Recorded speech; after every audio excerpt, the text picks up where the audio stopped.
Hello అండి, నమస్తే. Welcome to my channel Ramadevi vibes. Ramadevi vibes అంటే నేను ఒక్కదాన్నే కాదండి, మీ అందరు కూడా ఎలా ఉన్నారు? బాగున్నారా? బాగుండాలని కోరుకుంటూ ఈ ప్లేస్కి అయితే వచ్చేసాను. గురువారం సాయంత్రం కొంచెం క్లీన్ చేయించి పక్కన అంతా లైటు అది పెట్టించి ఇక్కడ గేట్ ముందైతే ఇలా ముగ్గు కూడా వేశాను. శుక్రవారం కాబట్టి చూడండి, ఇలా ముగ్గులు వేయంగానే కొత్త కళ అనేది వచ్చేసింది. చక్కగా పసుపు కుంకుమలతోటి ముగ్గు అయితే పెట్టేశాను. తర్వాత ఇంటికైతే వచ్చేసి ఇంకా రేపు శుక్రవారం కాబట్టి గురువారం సాయంత్రమే ఇలా పూజ సామాన్ అనేవి ఎక్కువగానే ఉన్నాయి. ఎందుకంటే మధ్య మధ్యలో క్లీన్ అనేది చేయలేదు కాబట్టి ఇంకా రేపు శుక్రవారం కాబట్టి గురువారం సాయంత్రమే ఇలా మళ్ళీ ఇంటికి వచ్చేసి ఇవన్నీ కూడా క్లీన్ చేసుకోవడానికి రెడీ పెట్టుకున్నాను. చూడండి,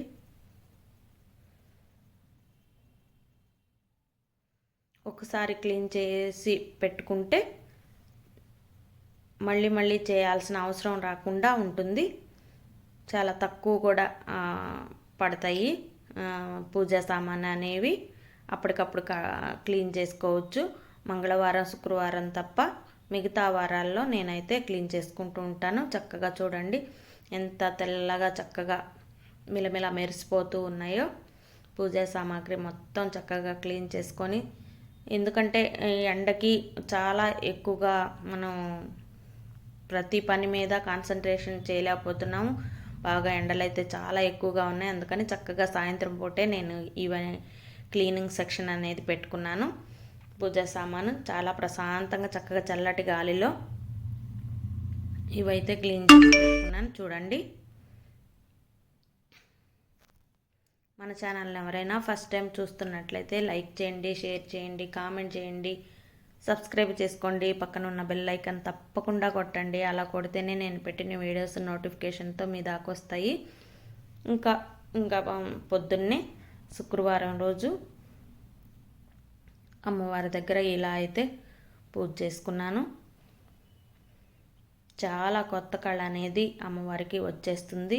శుక్రవారం రోజు అమ్మవారు అలా చూస్తూ ఉన్నట్లే అనిపిస్తుంది నాకైతే. చూడండి, కామాక్షి దీపంతో అమ్మవారికి ఈ విధంగా అయితే దీప నైవేద్యంతో చక్కగా సువాసన భరితమైన మల్లెపూలతోటి, గులాబీలతోటి, చామంతులతోటి అమ్మవారికి ఈ విధంగా అయితే పూజ చేసుకున్నాను.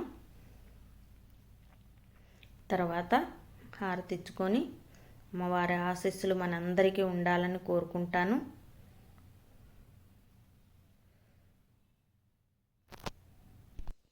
కాశ్మీర్లో జరిగిన పహల్గామ్ అటాక్ మీ అందరికీ తెలుసు. మొత్తం 26 మెంబర్స్ స్వర్గస్థులయ్యారు. చాలా చాలా బాధ అనిపిస్తుంది. వాళ్ళందరి కుటుంబాలకి ఆత్మస్థైర్యం కలగాలని ఆ అమ్మవారిని చాలా చాలా కోరుకున్నాను. ప్రతి ఒక్కళ్ళు చెప్పే ఇది వింటుంటే అసలు మనసు తరుక్కుపోతుంది. చాలా చాలా బాధ అనిపిస్తుంది. ఎంతో సంతోషంగా కుటుంబాలతో హ్యాపీగా ఉండాలని, ఎంతో మనసు నిండా ఆనందాన్ని నింపుకొని వెళ్ళిన వాళ్ళకి విషాదం అంతా కలిగింది. వాళ్ళందరికీ ఆత్మస్థైర్యం అమ్మవారు ఇవ్వాలని కోరుకుందాము. మోడీ గారు కూడా ఇంకా గవర్నమెంట్ ఏదైతే చేయగలుగుతుందో అన్ని విధాల ఇలాంటి ప్రమాదాలు ఇలాంటివి ఇంకొకసారి జరగకుండా కావలసిన సెక్యూరిటీ కానీ అంతా గవర్నమెంట్ దగ్గరుండి పటిష్టంగా చూసుకోవాలని కోరుకుందాము. చాలా చాలా బాధ అనిపిస్తుంది ఇదంతా చూస్తుంటే. ఎవరికి కూడా ఇలాంటి పరిస్థితి, ఎంతో సంతోషంగా వెళ్ళిన ఫ్యామిలీస్ అన్నీ ఇలా అతలాకుతలం అయిపోవడం చాలా బాధాకరంగా ఉంది.